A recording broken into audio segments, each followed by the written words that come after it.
Welcome back to Gear Chat. Yeah.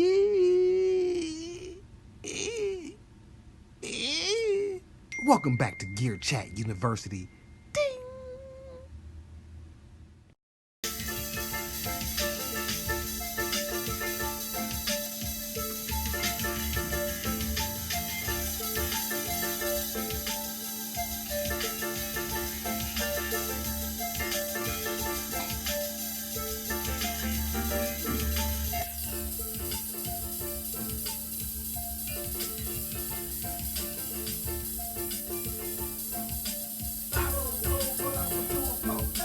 Every woo.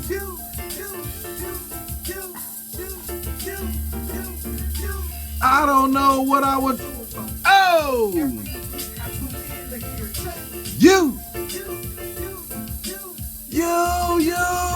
and you. You.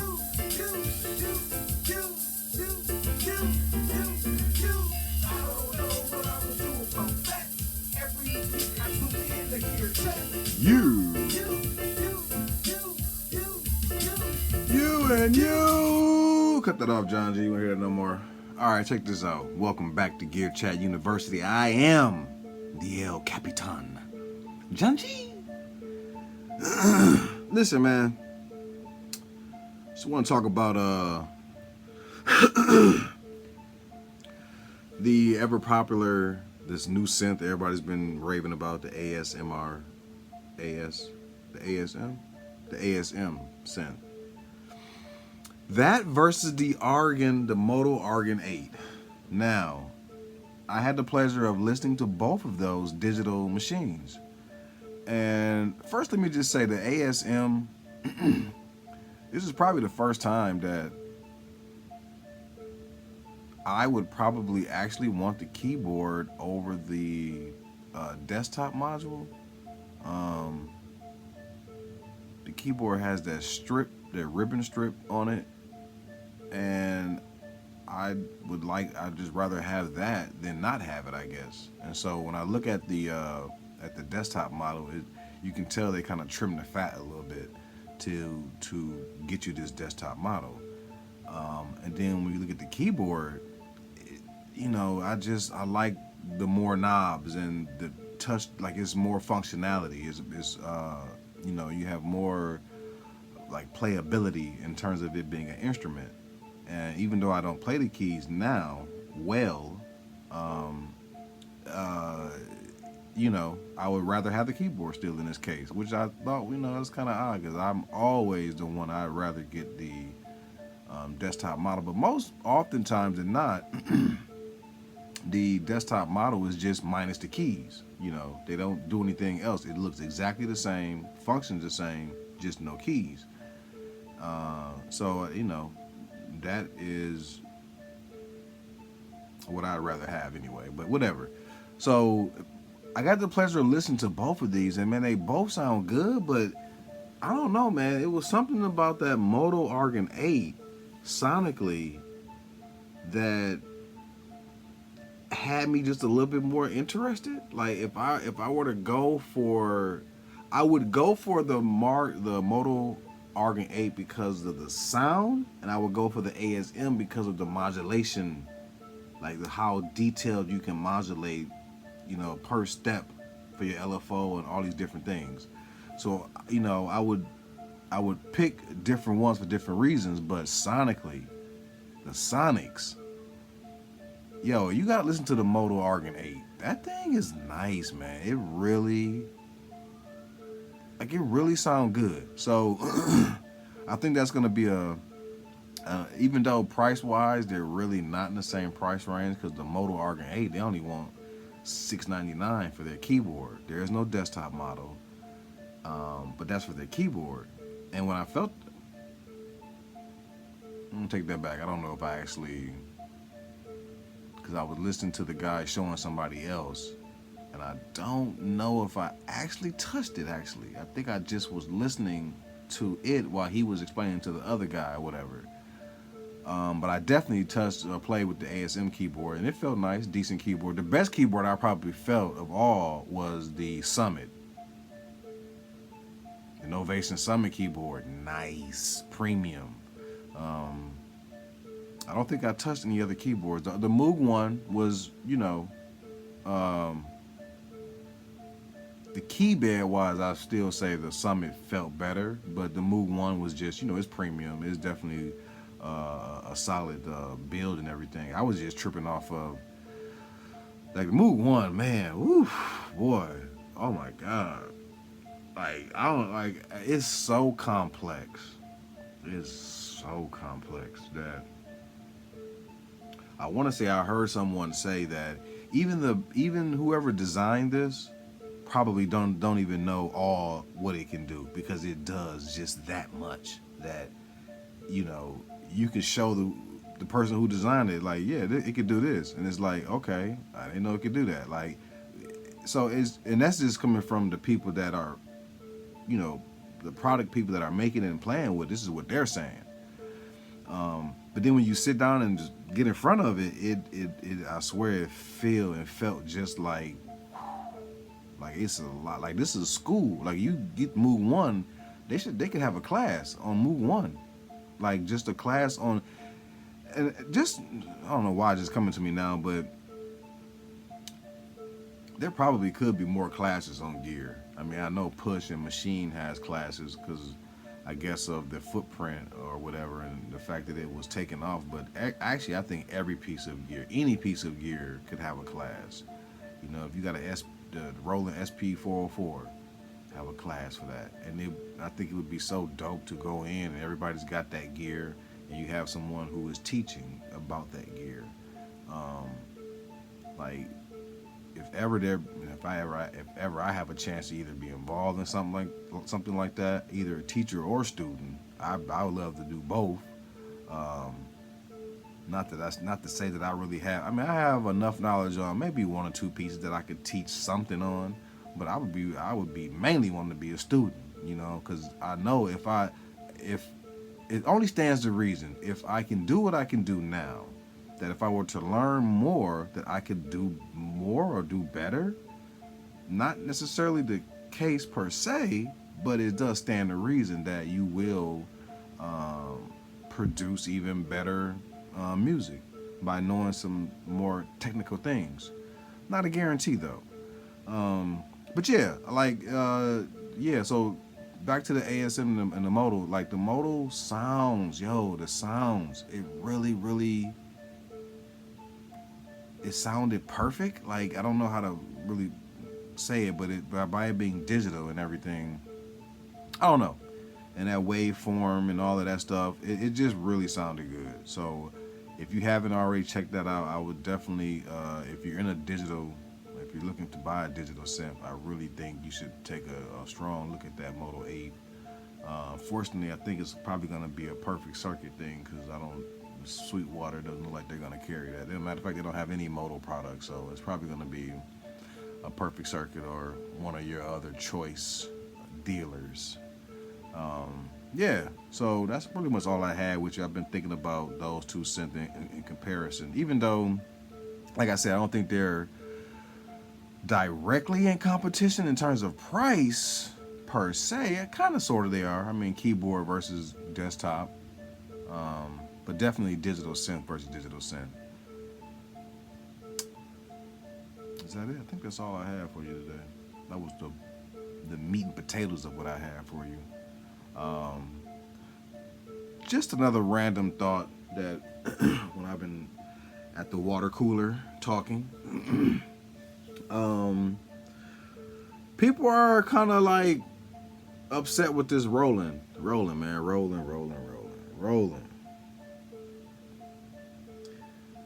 Roland, boy, y'all really like.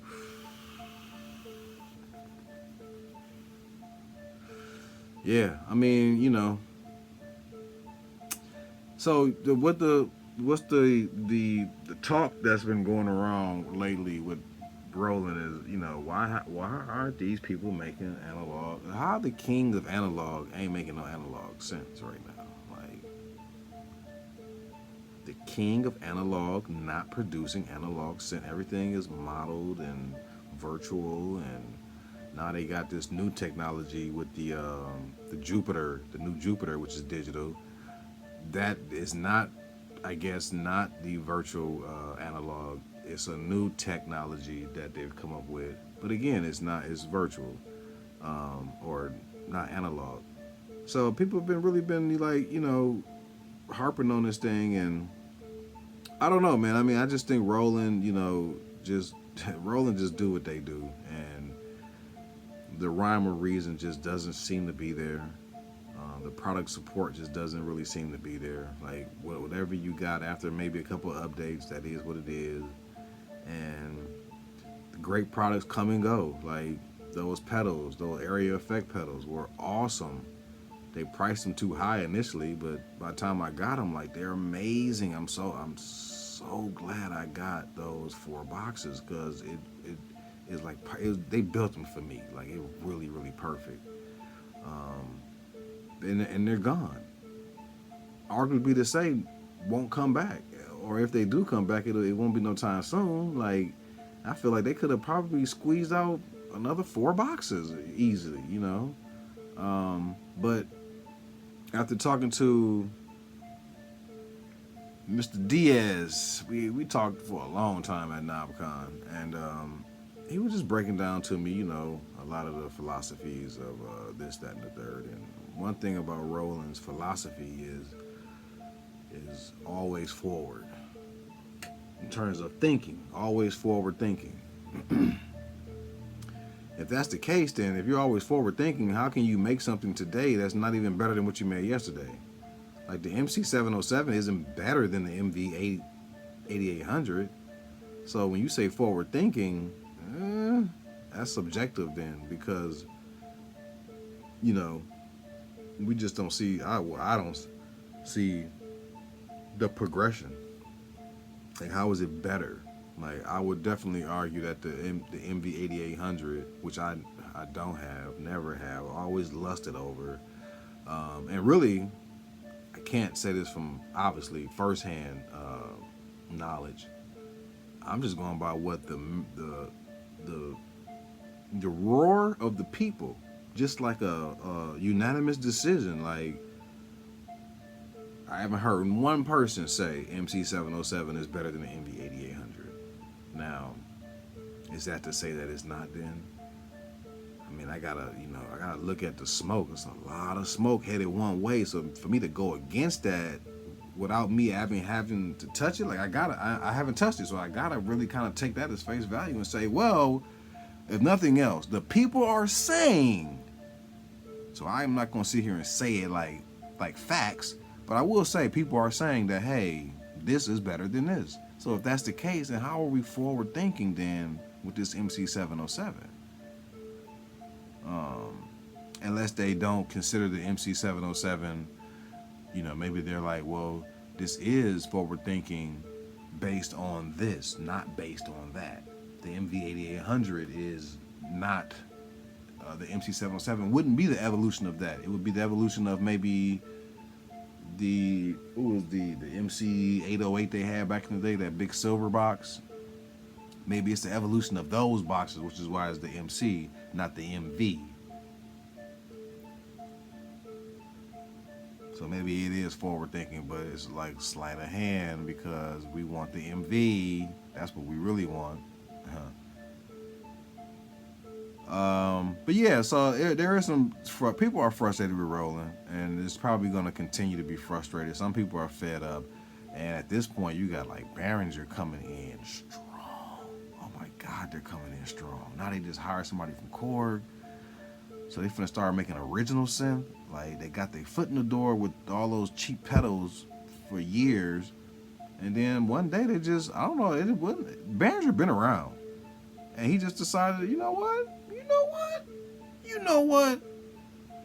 I'm finna clone some stuff. Matter of fact, I'm finna clone everything. I mean, that's how I see it. Like, he didn't come in the door like that. I remember Behringer being the name of cheap pedals. And then it was like, well, I found the better of the cheap pedals by Behringer, the one with the RSM stamp on it. Those are just the better of the, you know, of his pedals. But they're cheap, like $50. So when I first started getting the pedal game, I was going with the cheap pedals, obviously. And the word I was getting from the people were like, yeah, Behringer is a cheap company. That's where you get all your cheap gear from. Oh, okay. You know, this is what I'm hearing, so I'm not knowing nothing. When I get it, I'm like, all right, well, it is inexpensive, but, you know, it's not like cheap in terms of quality. It's not like it's breaking down on me or it doesn't work. Like, it functions. It was a basic, I think it was a harmonizing pedal. It worked. All right, so then I ended up buying, I forgot what the next thing I bought. I think I bought a couple pedals from them. Then I ended up getting a little mixer. The mixer was like high quality, nice mixer, cheap little $70 mixer, you know, like a 4N or something, or eight channel mixer that I can hook up to the USB to the computer. Nice. I mean, the build quality is nice. So I'm like, damn. So then I think the next thing I ended up getting was like one of they sent. I think the D12 or whatever. Man, and the Deep Mind is dope. Deep Mind dope. Neutron dope. What else? Okay, yeah, that's about all I can speak on right now. Dope. Like, all right, man. What? And then so now they done hire these people. So, you know, so Roland, I don't know, man. I think everybody should be put on notice. I think Arturia is still, you know, that company. Like, I still love what they're doing, even though it's been quiet. But, you know, I think it's good. Please let us breathe a little bit, because there's so many people out here. We don't need y'all just, you know, what's that word? What's that word when you spamming? We don't need you to spam. Like, just, you know, be cool. Like, or Arturia. I know y'all gonna come with something dope next. Arturia Groove, I think I said that last week. They have not done that yet. I wonder, could they be working on a groove box? That would be kind of interesting. But yeah, so John G T, I done sat here and I done went off on a tangent. Y'all know how I get down. I'm sorry about that, people. Yeah, that's that. John G TV. We back again another week. As we fade this on out. Man, listen, have a great weekend. Be blessed, be safe, make great music. I hope that whatever you've been saving up your twos and fews for, that you finally got that piece of gear. I hope you're having fun with it. I hope it's all that you wanted to be and thought it was gonna be. And yeah, here's to you and good music and having fun and a great weekend. And to our loved ones, I love you.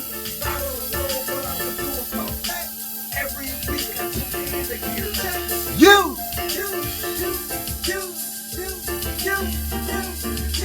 I don't know what I would do about you. Fade to black. Man, we already been in the black for the last 5 minutes, John G. Yeah, you see, John